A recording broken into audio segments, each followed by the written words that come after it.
Hello. Today I'm going to read from Collected Poems of Robert Service.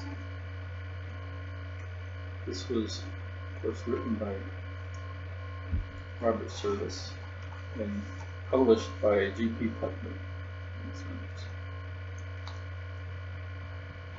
This poem, of course, happened around the turn of the 20th century, so around 1900. At a time when the New World was a fascination for people from Europe. So that's where this comes into play. The poem is called Lucille. Of course you've heard of the Nancy Lee and how she sailed away on her famous quest with the Arctic flea in the wilds of the Hudson's Bay. For it was a foreign prince's whim to collect this tiny cuss, and a golden quid was no more to him than a copper to cove like us. So we sailed away, and our hearts were gay as we gazed on the gorgeous scene, and we laughed with glee as we caught the flea of the wolf and the wolverine. Yea, our hearts were light as the parasite of the ermine rat we slew, and the great musk ox and the silver fox, and the moose and the caribou. We laughed with zest as the insect pest of the marmot crowned our zeal, and the wary mink and the wily link, and the walrus and the seal. And with eyes aglow on the scornful snow, we danced a rigadoon round the lonesome lair of the Arctic hare by the light of the silver moon. But the time was nigh to homeward hie, when imagine our despair, for the best of the lot we hadn't got, the flea of the polar bear. Oh, his face was long and his breath was strong as the skipper, he says to me, I want you to linger here, my lad, by the shores of the Arctic Sea. I want you to hunt the polar bear, the perishing winter through. And if flea you find of its breed and kind, there's 100 quid for you. But I shook my head. No, Cap, I said, it's yourself I'd like to please, but I tells you flat, I wouldn't do that if you went on your bended knees. Then the captain spat in the seething brine, and he says, good luck to you. If it can't be did for 100 quid, supposing we call it 2. So that's why they said goodbye, and they sailed and left me there, all alone in the Arctic zone to hunt for the polar bear. Oh, the days were slow and packed with woe till I thought they would never end. I used to sit when the fire was lit, with my pipe for my only friend. I tried to sing some rollicky thing, but my song broke off in a prayer, and I'd drowse and dream by the driftwood gleam. I'd dream of a polar bear. I dream of a cloud-like polar bear that blotted the stars on high, with ravenous jaws and flimsy claws and the flames of hell in his eye. And I'd trap around on the frozen ground as a proper hunter ought, and beasts I'd find of every kind, but never the one I sought.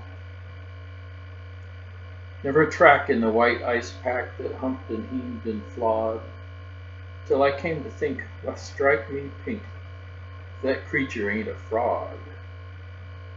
And then one night in the waning light, as I hurried home to sup, I hears a roar by the cabin door, and the great white hulk heaves up. So my rifle flashed and the bullet crashed.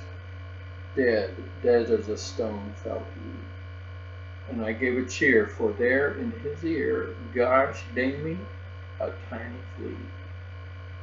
At last, oh, I clutched it fast and gazed on it with pride.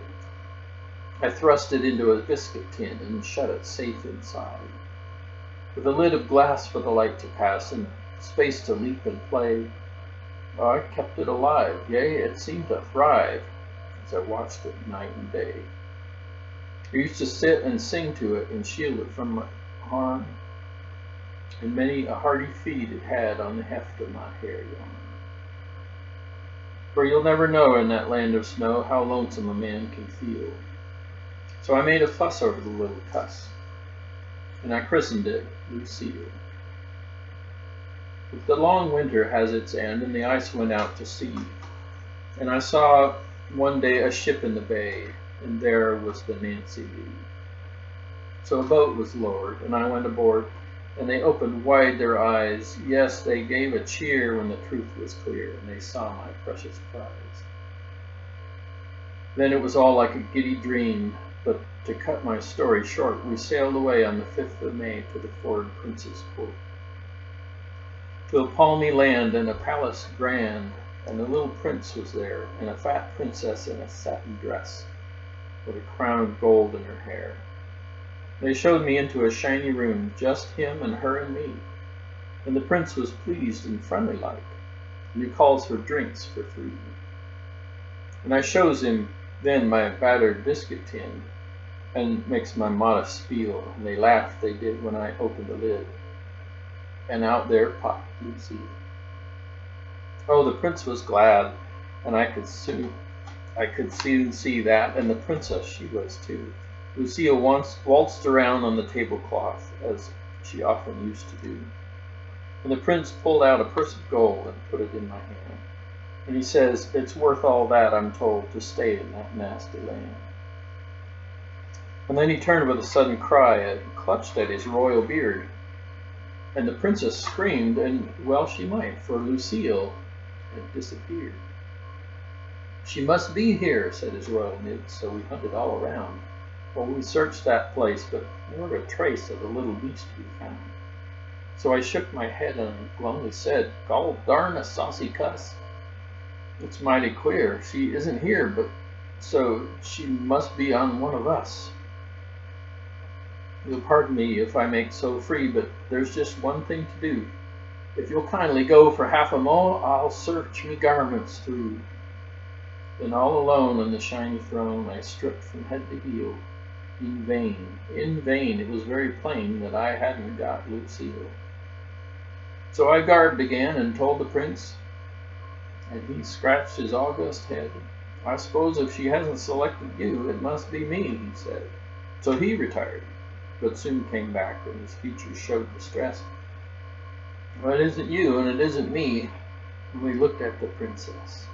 So she retired, and we heard a scream, and she opened wide the door. Her fingers twain were pinched to pain, but a radiant smile she wore. It's here, she cries, our precious prize. Oh, I found it right away. And I ran to her with a shout of joy, but I choked in wild dismay. I clutched the back of the golden throne, and the room began to reel. What she held to me was, yes, the flea, but it wasn't my Lucille.